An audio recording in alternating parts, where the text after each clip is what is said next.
උදැසන 6යි. මේ ශ්‍රී ලංකා ගුවන්විදුලි සංස්ථාවයි. මෙන්න ප්‍රවෘත්ති. සංස්කරණය කුමාර ඇලපාත, ප්‍රකාශය ඥානින්ද පෙරේරා. මුදල් අමාත්‍යාංශයට අයත් ආයතනවල වත්මන් තත්ත්වය හා පවතින ගැටලු නිරාකරණය කෙරෙහි අගමැතිගේ අවධානය. කොවිඩ් බැඳලීමට රුපියල් බිලියන 262ක් රජය වැය කර ඇති බව අනාවරණය වෙයි. යහපාලන සමයේ බස්නාහිර පළාත් නගර සංවර්ධන අමාත්‍යාංශයේ ලේකම්වරයා සිදු කළ මූල්‍ය අක්‍රමිකතා රැසක් හෙළිවෙයි. යලකන්නේ වී අස්සනු මිලදී ගැනීම අදින් ආරම්භයි. තේවගාවට අවශ්‍ය T65 වර්ගයේ පෝර හිඟයකින් තොරව ලබා දීමට සැලසුම්. තවත් කොවිඩ් මරණ 47ක්. අවුරුදු 60ට වැඩි පුරවැසියන් සඳහා එන්නත් කරන වැඩසටහන අඛණ්ඩව ක්‍රියාත්මකයි. බ්‍රිතාන්‍යයේ කොවිඩ් ව්‍යාප්තිය ඉහළට. ශ්‍රී ලංකා එංගලන්ත දෙවන එක්දින ක්‍රිකට් තරගය අද ඕවල් ක්‍රීඩාංගණයේදී. මේ ප්‍රවෘත්ති ප්‍රකාශය ශ්‍රී ලංකා ගුවන්විදුලි සංස්ථාවෙන්. කොවිඩ්-19 වසංගතය පාලනය වෙනුවෙන් 2020 වසරේ සිට මේ දක්වා රජය වේදම් කර ඇති මුදල රුපියල් බිලියන 262ක් බව අනාවරණය වෙයි. අග්‍රාමාත්‍ය මහින්ද රාජපක්ෂ මහතාගේ ප්‍රධානත්වයෙන් අරලියගා මන්දිරයේ ඊයේ පැවති මුදල් අමාත්‍යාංශ ප්‍රගති සමාලෝචන රැස්වීමේදී මේ බව හෙළිවිය. අමාත්‍යාංශයට සියලු ආයතනවල වර්තමාන තත්ත්වය හා පවතින ගැටලු නිරාකරණය කිරීම කෙරෙහි අගමැතිවරයාගේ අවධානය මෙහිදී යොමු විය. අභියෝග මැදින් සෞභාග්‍යයේ මාවත කරා යන මෙයින් මුදල් අමාත්‍යාංශයේ ප්‍රගතිය හා ඉදිරි දැක්ම භාණ්ඩාගාර ලේකම් SR ආටිගල මහතා ඉදිරිපත් කළේය. කොවිඩ් පළමු රැල්ලට සාර්ථකව මුහුණ දුන් රජය දෙවැනි රැල්ල පාලනය කළ බව සඳහන් කළ ආටිගල මහතා අප්‍රේල් මාසයේ පටන් ආරම්භ වූ තුන්වන රැල්ලටද සාර්ථකව මුහුණ දෙමින් සිටින බව පෙන්වා දුන්නේය. පසුගිය වසරේදී කොවිඩ් පාලනය වෙනුවෙන් රජය වෙන් කළ මුදල රුපියල් බිලියන 117කි. මේ වසරේ ගත වූ කාලය සඳහා තවත් රුපියල් බිලියන 53ක් වැය කර තිබේ. ඊට අමතරව එන්නත් කරණය ඇතුළු අනෙකුත් වියදම් සඳහා තවත් රුපියල් බිලියන 92ක් වැය කර ඇති බව ආටිගල මහතා පෙන්වා දුන්නේය. මෙම අසීරු කාලයේදී සුළු හා මධ්‍ය පරිමාණ ව්‍යාපාරිකයන් ඇතුළු සහන ලැබිය යුතු ජනතාව වෙනුවෙන් මුදල් අමාත්‍යාංශය ඔස්සේ ප්‍රතිපාදන වෙන්විය. 2019 වසරේ නොපියවා තිබූ රුපියල් බිලියන 423ක හිඟ බිල්පත් ගෙවා දමමින් රජය පිරිසුදු අයවැයක් ඉදිරිපත් කළේය. උද්දමනයේදී 4% සිට 6% දක්වා පවත්වාගෙන යාමට හැකිවිය. පසුගිය මැයි මාසයේදී උද්දමනයේ 6.1% ඉහළ ගියද එය අඩු කර ගැනීමට මුදල් අමාත්‍යාංශය පියවර ගනිමින් සිටී. විමධ්‍යගත අරමුදල යටතේ රජය අනුමත කර ඇති සංවර්ධන ව්‍යාපෘති සංඛ්‍යාව 11,000කි. සමෘද්ධි සංවර්ධන දෙපාර්තමේන්තුව යටතේ දීමනා පිරිනැමෙන ජනතාව වෙනුවෙන් රුපියල් 5,000 දීමනාව මේ වන විට සිව්වරක් ප්‍රදානය කර ඇති බවද මෙහිදී අනාවරණය විය. නිෂ්පාදන ගම්මාන 500ක්ද ඉදිරියේදී ආරම්භ කිරීමට සැලසුම් කර ඇත. පසුගිය යහපාලන රජයේ සමයේ බස්නාහිර පළාත් නගර සංවර්ධන අමාත්‍යාංශයේ ලේකම්වරයා සිදු කරනු ලැබූ දැවැන්ත මූල්‍ය අක්‍රමිකතා සම්බන්ධයෙන් රාජ්‍ය විගණනය ඉදිරිපත් කළ වාර්තා නොසලකා හැර ඇතැයි අනාවරණය වෙයි. කිසිදු අමාත්‍යාංශයක ලේකම්වරයෙකුට නොලැබුණ රුපියල් 4,85,000ක මාසික වැටුපක් එම කාලයේදී අදාළ අමාත්‍යාංශයේ ලේකම්වරයා ලෙස කටයුතු කළ නිමල් රූපසිංහ නායක විසින් ලබාගෙන තිබේ. අමාත්‍යාංශයෙන් සහ මධ්‍යම ඉංජිනේරු උපදේශන කාර්යාංශයෙන් එම දීමනා ලබාගෙන ඇත. යාපාලන රජයේ සමයේ මෙතරම් විශාල මාසික වැටුපක් ලැබූ එකම ලේකම්වරයා ඔහුය. මහවැලි ඉංජිනේරුමය කාර්යයන් පිළිබඳ මධ්‍යම භූතේශික කාර්යාංශය යටතේ මහනුවර පිහිටි ලේකම්වරයාගේ බිරිඳ සේවය කරන ආයතනයකට ව්‍යාපෘති 200ක් පමණ බහර දී ඇත. ඒ සඳහාද රුපියල් බිලියන ගණනක මුදලක් වේදම් කර තිබේ.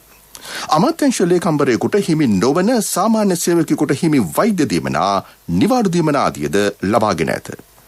සෑම වසරකම නත්තල් සමයේදී පුහුණු වැඩසටහන් වලට සහභාගී වන පවසා විදේශ සංචාරවලදී තිබේ. මෙම අමාත්‍යාංශය යටතේ ගං උතුරු පාලන ව්‍යාපෘති, කණුමත ඉදවන දුම්රිය මාර්ග, නගර සංවර්ධන ආදී ව්‍යාපෘතිවලට මුදල් වෙන් කර ඇතත් ඉදි වූ ව්‍යාපෘතියක් නොමැත. ගං වතුර පාලනයට කෝටි 10කට වැඩි මුදලක් වැය කර තිබේ. ඒත් එම ඉදිකිරීම් සිදු කරනු ඇත. බන්ධනාගාර අලුත් වැඩියාව විශාල ව්‍යාපෘතියක් ලෙස පෙන්වා එක් බන්ධනාගාරයක දොරක් පමණක් නවීකරණය කර ඇත. ඊටද රුපියල් මිලියන ගණනක් වැය කර ඇතැයි වාර්තා වේ. බස්නාහිර පළාතේ ඉදිකළ ගොඩනැගිලි සඳහා ඇස්තමේන්තු මුදලට වඩා වැඩි මුදලක් වෙන් කර ඇත. ලේකම්වරයාගේ මෙම ක්‍රියා සඳහා හිටපු ජනපති මෛත්‍රීපාල සිරිසේන මහතා මෙන්ම ඇමති පාටලී චම්පික රණවක මහතාද අනුමැතිය ලබා දී තිබේ. මෙම අක්‍රමිකතා පිළිබඳව රාජ්‍ය විගණනය දිගින් දිගටම විමසීම් සිදු කළත් නොසලකා හැර තිබේ. රාජ්‍ය ගිණුම් කාරක සභාවද මේ පිළිබඳව විමසා ඇත. මෙම අක්‍රමිකතා පිළිබඳව යළිත් විමර්ශනය සිදු කළ යුතුයයි රාජ්‍ය විගණනය කියා සිටී. තේපැල තවාන් සහ කුඩා තේපැල සඳහා අවශ්‍ය T65 වර්ගයේ පොහොර ලබන සෙනසුරාදා සිට හිඟයකින් තොරව වගකරුවන් වෙත ලබා දීමට පියවර ගන්නා බව රාජ්‍ය අමාත්‍ය කනක හේරත් මහතා පවසයි. ඒ අනුව ලබන සෙනසුරාදායින් පසුව තේ වගාව සඳහා කිසිදු පොහොර හිඟයක් ඇති නොබඩු ඇත. T65 වර්ගයේ පොහොර සම්පූර්ණ ප්‍රමාණය කුඩා තේවතු සංවර්ධන අධිකාරිය හරහා තේ තවාන් කරුවන්ට සහ කුඩා තේවතු හිමියන්ට ලබා දීමට පියවරගෙන තිබේ. ඊට අමතරව වැඩුණු තේ වගාව සඳහා අවශ්‍ය පොහොර තේ කම්හල් මගින් ගොවින් වෙත ලබා දීමේ වැඩපිළිවෙලක් දැනටමත් සාර්ථකව ක්‍රියාත්මක බව කනක හේරත් මහතා පවසයි. රසායනික පොහොර ආනයනය නැවැත්වීමට රජයගෙන ඇති ප්‍රතිපත්තිමය තීරණය මත ඉදිරි වසරේ සිට තේ වගාව සඳහා කාබනික පොහොර ලබා දීමක් රසායනික පොහොර ලබා දීමක් සිදු නොවේ. ඒ සඳහා සම්පූර්ණයෙන්ම කාබනික පොහොර යොදා ගැනීමට සිදුවන බවද අමාත්‍යවරයා පෙන්වා දෙයි. කාබනික පොහොර නිෂ්පාදනය සඳහා නැගෙනහිර පළාතේ ඇති ඉඩ ප්‍රස්ථා සොයා බැලීමේ සාකච්ඡාවක් පළාත් ආණ්ඩුකාර අනුරාධා යහම්පත් මහත්මියගේ ප්‍රධානත්වයෙන් පළාත් ආණ්ඩුකාර කාර්යාලයේදී ඊයේ පැවැත්විණි. පළාතට අයත් දිස්ත්‍රික්ක 3 තුල කාබනික පොහොර නිපදවිය හැකි ප්‍රමාණයන් පිළිබඳව එහිදී අවධානය යොමු කෙරිණි. ඉදිරි කන්නවලට අවශ්‍ය පොහොර නිෂ්පාදනය කිරීමේ කටයුතු කඩිනම් කිරීමට අවශ්‍ය පියවර ගන්නයි යහම්පත් මහත්මිය අදාළ නිලධාරීන්ට උපදෙස් දුන්නාය. ප්‍රාදේශීය ලේකම් කාර්යාල මට්ටමින් අදාළ දත්ත වහම එක්රැස් කරන ලෙසටත් කාබනික වගාව සාර්ථක කර ගැනීමට අවශ්‍ය ජල සැපයුම අඛණ්ඩව ලබා දීමටත් අවශ්‍ය කටයුතු සූදානම් කරන ලෙසටද පළාත් ආණ්ඩුකාර යහම්පත් මහත්මියගෙන් අදාළ අංශවලට උපදෙස් ලැබිණි. මේ ප්‍රවෘත්ති ප්‍රකාශය ශ්‍රී ලංකා ගුවන්විදුලි සංස්ථාවෙන්. ශ්‍රී ලංකා ඉන්ෂුරන්ස් පියකුමින් මවකමින්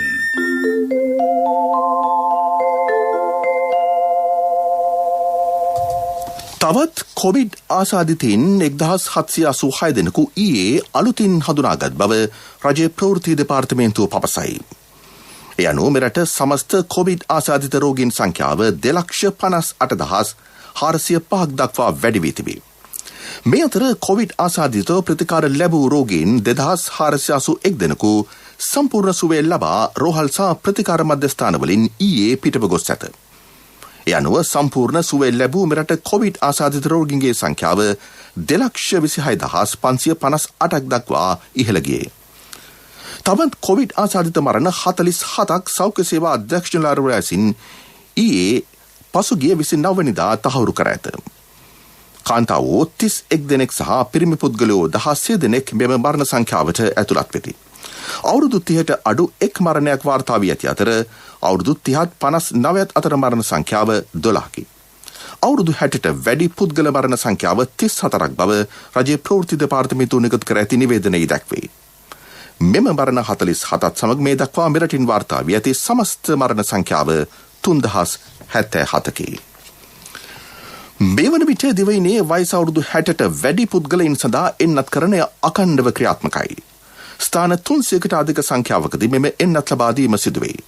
මේ සම්බන්ධයෙන් වැඩිදුරටත් අදහස් දක්වන රාජ්‍ය ඖෂධ නීතිගත සංස්ථාවේ සභාපති විශේෂඥ වෛද්‍ය ප්‍රසන්න ගුණසේන මහතා. ශ්‍රී ලංකාවේ එන්නත් කරණයේ අලුත් තත්ත්වයක් ඇති වෙලා තියෙනවා. ලබන 4 වෙනිදා වෙනකොට තවත් එන්නත් මිලියන් 2ක් ලැබෙනවා. මේ වෙලාවේ 60ට වැඩි සියලු දෙනාට එන්නත් ලබා දීම සඳහා ස්ථාන 300 ගණනක් ක්‍රියාත්මක වෙනවා. නමුත් අපිට ලැබෙන තොරතුරු වලට අනුව වයස අවුරුදු 60ට වැඩි පිරිස් මෙම ස්ථාන වලට වැඩියෙන් එන බවක් පෙනෙන්නේ නැහැ. ජනතාවට මේ ලැබිලා තියෙන අවස්ථාව ඔවුන් ප්‍රයෝජනයට ගත යුතුයි. ඔබට හම්බෙච්ච අවස්ථාවට ඉන්න පළාත කුමක් වුණත් ඇවිල්ලා මේ 60ට වැඩි හැම කෙනෙක්ම මේ එන්නත් ලබා ගැනීම කටයුතු කරන්න කියන එක තමයි අපි ඉල්ලා සිටින්නේ. ඒකම ජනාධිපතිතුමා මේ එන්නත් නිෂ්පාදනය කරන ආයතන වලින් මේ වෙන විට ඉල්ලීම් කළා තියෙනවා එන්නත් වල තියෙන මිල ගණන් සංශෝධනය කළා අපිට වඩාත් ඵලදායී විදිහට වඩාත් ලාභදායී විදිහට එන්නත් ලබා දීමට කටයුතු කරන්න කියලා. ඓතිහාසික රුහුණු කතරගම දේවාලයේ වාර්ෂික ඇසළ පෙරහැර මංගල්‍ය මේ මාස 10 වෙනි දින ආරම්භ වෙයි. කප් සිටුවීම පසුගිය වෙසක් මාස 26 වෙනි දින සිදු කෙරිණි. කප් සිටුවා දින 45කින් අනතුරුව කතරගම ඇසළ පෙරහැර මංගල්‍ය ආරම්භ වෙයි. ජූලි මාස 26 වෙනි දින ගිනිපෑගීමේ චාරිත්‍රය සිදු කෙරේ.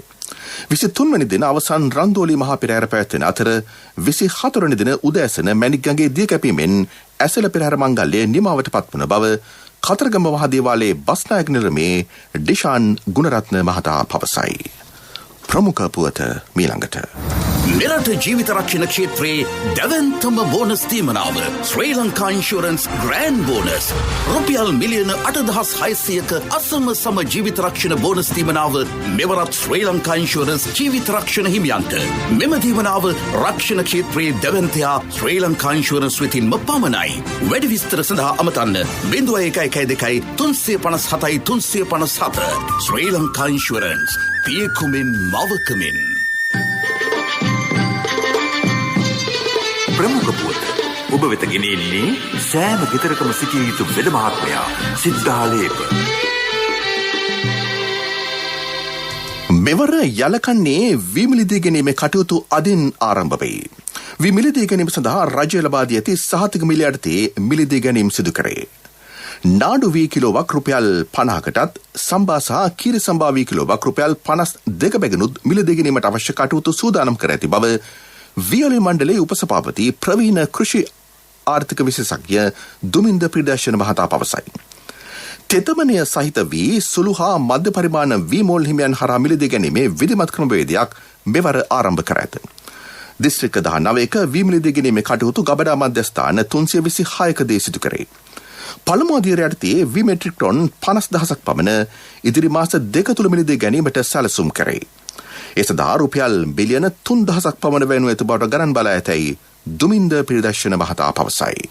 පසුගිය මහ කන්නේ තුලෙන් අපි මෙවන කන්නේ තුල ගොවියාට ඉතාමත් හොඳ මිලක් ලබා දීලා තරංකාරී පරිසරයක් තුල වී ගොවියාට සාධාරණ ඉහළ මිලක් ලබා දීමේ තමයි අපේ මූලිකම අරමුණ වෙලා තියෙන්නේ. රජයේ මගින් ලබා දී තිබෙනා වූ සහතික මිලට පහලින් යන ඕනෑම අවස්ථාවක අවශ්‍ය සියලුම තොග මිලදී ගැනීමේ හැකියාව වියලි මණ්ඩලයේ සතුව පවතින නිසා අපි ගොවියාට තීරණය කළ තියෙන අවශ්‍ය ඕනෑම ප්‍රමාණයක් මිලදී ගැනීමට අපිට ලබා දෙන්න කියන කාරණයත් මිල පහළ යන ඕනෑම අවස්ථාවක වියලි මණ්ඩලයේ විසින් ඍජුව මිලදී ගැනීමේ අවශ්‍ය කටයුතු සියල්ල අපි මේ වෙනකොට යලකන්නේ තුළ සූදානම් කර පවතිනවා. ප්‍රමුඛ පුවත ඔබ වෙත ගෙන ආවේ සෑම ගෙදරකම සිටිය යුතු වෙද මහත්මයා සිද්ධාලේප. ශක්ති හඬ අවධානය පිණිසයි. පවතින වසංගත තත්ත්වය හමුවේ කොළඹ දිස්ත්‍රික්කයේ වැඩිහිටි ආබාධිත සහ ළමා නිවාස රැඳී සිටින අය සඳහා අවශ්‍ය අත්‍යවශ්‍ය ද්‍රව්‍ය දීමනා සහ ආධාර අඛණ්ඩව ලබා දීමට කොළඹ දිස්ත්‍රික් ලේකම් කාර්යාලය පියවර ගනී. සමාජ සේවා ළමා රක්ෂක ආදී අංශවල නිලධාරීහු ඒ වෙනුවෙන් කැපවී සේවය කරති. මෙවන විට අධීර කීපයක් යටතේ වැය කර ඇති මුදල රුපියල් මිලියන 24ක් පමණ වෙයි. ඊට අමතරව ප්‍රාදේශීය ලේකම් කාර්යාලය මගින් ජනතාව සඳහා දෛනික සේවාවන් අඛණ්ඩව සිදු කරන බවද කොළඹ දිස්ත්‍රික් ලේකම් ප්‍රදීප් යසරත්න මහතා පවසයි. විදෙස් පුවත්.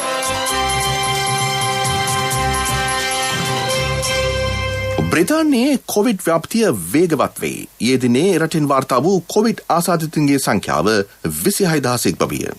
මේ මාගේ වාර්තා වූයේ පසුගිය ජනවාරි මාසයෙන් පසුවයි. එරට නිල වාර්තාවලට අනුව ඊයේ වාර්තා වූ රෝගීන්ගේ සංඛ්‍යාව 26068කි. මේ වන විට රට සමස්ත ආසාදිත සංඛ්‍යාව 48,900,000ක් බවා තිබේ. වාර්තා වන සමස්ත මරණ සංඛ්‍යාව 1,28,140කි. අලුතින් වාර්තා වන රෝගීන්ගේ සංඛ්‍යාව සතියක් තුළ සිට 70කින් පමණ ඉහළ ගොස් ඇති බව නිල වාර්තා පෙන්වා දෙයි.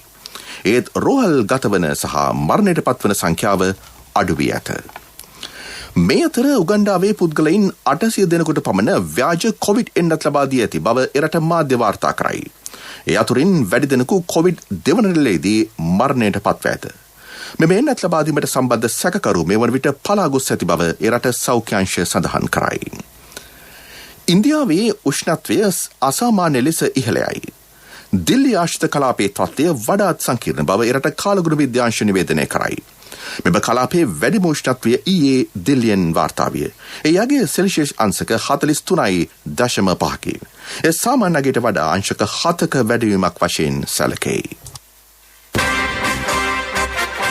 පිරසර සංවර්ධනයක පුවත් සම්පින්ඩනය සංවර්ධන පුවත්.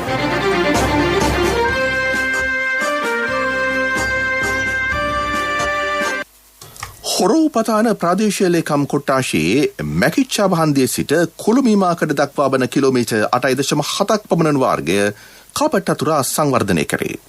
ඒ සඳහා වැය කෙරෙන මුදල රුපියල් මිලියන 210කට අධිකය. අග්‍රාමාත්‍ය මහින්ද රාජපක්ෂ මහතා විපක්ෂ නායකව සිටි සමයේ කුකුල් බැඳි දිගලිය චෛත්‍ය නිරාවරණය කිරීමට පැමිණි අවස්ථාවේ ගම්වැසින් විසින් කළ ඉල්ලීමකට අනුව මෙම සංවර්ධන ව්‍යාපෘතිය ආරම්භ කළ බව රාජ්‍ය අමාත්‍ය ශ්‍රීහාන් සේමසිංහ මහතා පවසයි. ක්‍රීඩා පුවත්. සංචාරක ශ්‍රී ලංකා ක්‍රිකට් කණ්ඩායම සහ සත්කාරක එංගලන්ත කණ්ඩායම අතර දෙවනෙක් දින තරගයේ ඕවල් ක්‍රීඩාංගණයේදී අද පැවැත්වේ. කණ්ඩායම් දෙක අතර පැවති පළමු තරගයේ කඩලු 5කින් ජය ගැනීමට එංගලන්ත කණ්ඩායම සමත් විය. ටෝකියෝ ඔලිම්පික් ක්‍රීඩා උළෙල සඳහා තව ඇත්තේ දින 22ක් පමණි. තරග පැවැත්වෙන කාලය තුළ තෝරාගත් රටවල් කීපයක ක්‍රීඩක ක්‍රීඩිකාවන් සඳහා දැඩි සීමා පැනවීමට ජපාන බලධාරීහු සැලසුම් කරති. ජපාන ජනතා සහයෝගය ලබා ගැනීම එහි අරමුණයි. මෙම රටවල ක්‍රීඩක ක්‍රීඩිකාවන් සඳහා දින 3ක දැඩි නිරෝධායන කාලයක් නියම කිරීම වැනි සීමා පැනවීමෙන් ජනතා සහයෝගය ලබාගත හැකි බව ජපාන ඔලිම්පික් කමිටු ප්‍රධානී යසුහිරෝ යමාසිටා පවසයි. ඩෙල්ටා කොවිඩ් ප්‍රභේදය ව්‍යාප්තව පදින රටවල ක්‍රීඩක ක්‍රීඩිකාවන් ජපානයට පැමිණීමේදී දැඩි සීමා පැනවීමට ජපාන රජය මීට පෙර තීරණය කර තිබිණි. මෙම ක්‍රීඩක ක්‍රීඩිකාවන් ජපානයට පැමිණීමට පෙර සතියක කාලයක් දිනපතා කොවිඩ් හඳුනා ගැනීමේ පරීක්ෂණවලට සහභාගී වීම අනිවාර්යය. ජපානයට පැමිණීමෙන් පසුද කොවිඩ් පරීක්ෂණවලට දක්විය යුතු අතර මෙම කොන්දේසි අද සිට බලාත්මක වෙයි. ව්‍යාපාරික පුවත් ඔබ වෙත ගෙන එන්නේ NSB ගෞරව ප්‍රශංසා. ඔබේ මුදලට සුරක්ෂිතම ස්ථානය ජාතික ඉතිරි කිරීමේ බැංකුව. මත්තල රාජපක්ෂ ජාතන්තර ගුවන්තොටුපළ ජාතන්තර ගුවන්තොටුපළ කවුන්සිලය මගින් පිරුණම ලබන සෞඛ්‍ය සහතිකකරණය ලබා ගනී. කොවිඩ්-19 ගෝලීය වසංගත තත්ත්වයේ හමුවේ ලොබ ගුවන්තොටුපළ ගෙන ඇති සෞඛ්‍ය ආරක්ෂිත ක්‍රමවේද පිළිබඳව ගැඹුරින් විමසා බැලීමෙන් අනතුරුව මෙම සෞඛ්‍ය සහතිකය නිකුත් කර තිබේ. ලෝකයේ වාණිජ ගුවන්තොටුපළ 17,600ක් අතුරින් මෙම සෞඛ්‍ය සහතිකකරණය සඳහා අයදුම් කර ඇත්තේ ගුවන්තොටුපළ 600ක පමණ සංඛ්‍යාවකි. ඒ අතුරින් සහතිකකරණය හිමි වූ අතලොක්සක් ගුවන්තොටුපළ අතරට මත්තල රාජපක්ෂ ගුවන්තොටුපළ ඇතුළත් වී තිබේ.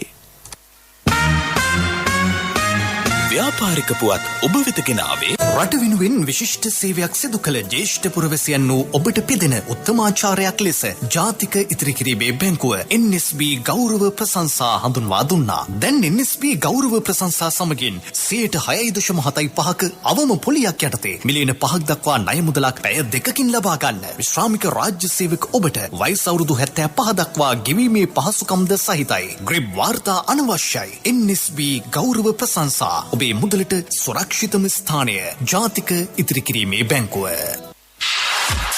ආර්ථික පුවත් ආවරණය යුතුකම් වගකීම් එක්ක සල්ලි ඉතුරු කරන්න ලේසි නෑ. ඔබේ ස්ථාවර තැන්පතෝට ආකර්ශනීය පොලියක් හා ආරක්ෂාවක් දෙන්න අපි පොරොන්දු වෙන්නේ ඒකයි. LOLC Finance ස්ථාවර තැන්පතු ඉතිරිය උතුරන්න. 2001 දෙසැම්බර් 13 වෙනි දින නීතිගත කරන ලද LOLC Finance PLC ICRA Lanka limited වෙතින් SLA ස්ථාවර ශ්‍රේණිය ලබා ඇත. 2011 අංක 42 දරන මුදල් ව්‍යාපාර පනත යටතේ ශ්‍රී ලංකා මහ බැංකුවේ මුදල් මණ්ඩලය වෙතින් බලපත්‍රලාභී මුදල් සමාගමකි.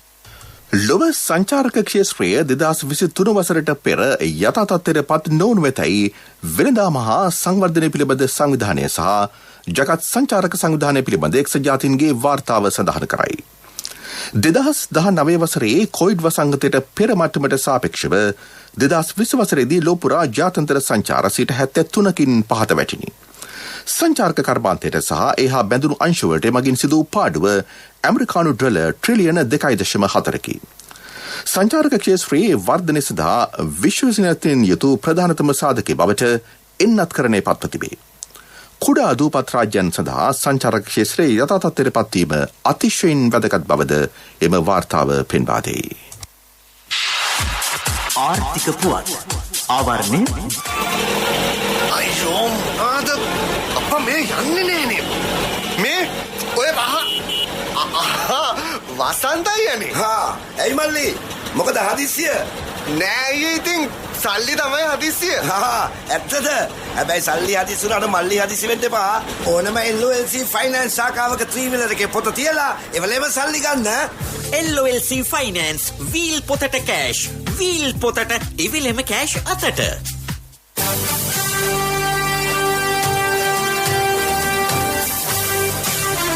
කාලගුණ වාර්තාව ඔබ වෙත ගෙන එන්නේ සයුරු දීවර කාලගුණ තොරතුරු සේවාව ඔබගේ ප්‍රදේශයට අදාළ කාලගුණ තොරතුරු නොමිලේ එසැනින් ඔබේ ඩයලොග් දුරකථනයට 828 අමතා ලියාපදිංචි වන්න. දීවර හා ජලජ සම්පත් දෙපාර්තමේන්තුව සහ කාලගුණ විද්‍යා දෙපාර්තමේන්තුවේ ඉදිරිපත් කිරීමකි. සයුරු සමග සුරැකීම. දිවයිනේ නිර්දදිගකුරුසේ වැසි තත්වයේ තරමක වැඩවීමක් අද දිනේ අපේක්ෂා කළ හැකි බව කාලගුණ විද්‍යා දෙපාර්තමේන්තුව නිවේදනය කරයි.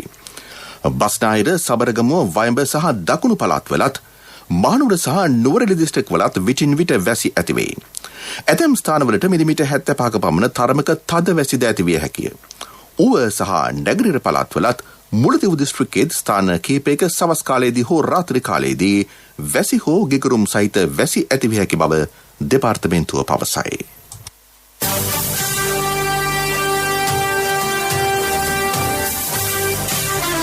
කාලගුණ වාර්තාව ඔබ වෙත ගෙන ආවේ සයුරු දීවර කාලගුණ තොරතුරු සේවාව ඔබගේ ප්‍රදේශයට අදාළ කාලගුණ තොරතුරු නොමිලේ එසැනින් ඔබේ ඩයලොග් දුරකථනයට 828 අමතා ලියාපදිංචි වන්න. දීවර හා ජලජ සම්පත් දෙපාර්තමේන්තුව සහ කාලගුණ විද්‍යා දෙපාර්තමේන්තුවේ ඉදිරිපත් කිරීමකි. සයුරු සමග සුරැකීම. දැන් දවසේ සටහන.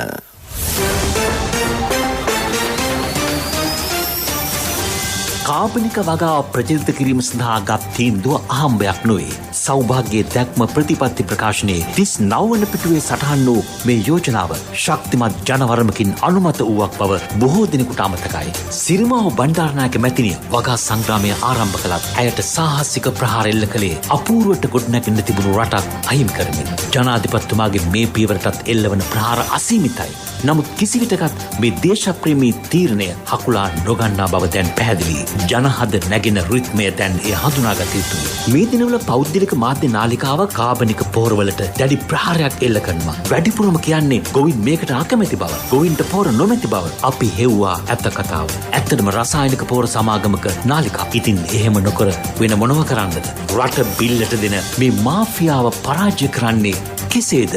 හිතන්න. තීන්දුව ඔබ අතේ.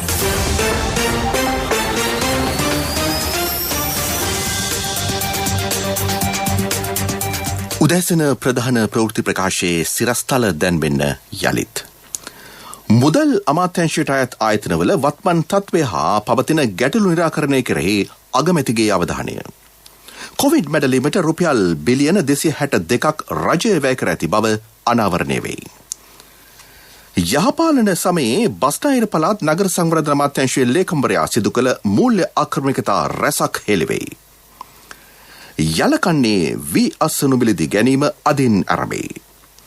තෙවගවට අවශ්‍ය T65 වර්ගයේ පොහොර හිඟයකින් තොරව ලබා දීමට සැලසුම්. තවත් කොවිඩ් මරණ 47ක්. අවුරුදු 60ට වැඩි පුරවැසියන් සඳහා එන්නත් කරන වැඩසටහන අඛණ්ඩව ක්‍රියාත්මකයි. බ්‍රිතාන්‍යයේ කොවිඩ් ව්‍යාප්තිය ඉහළට.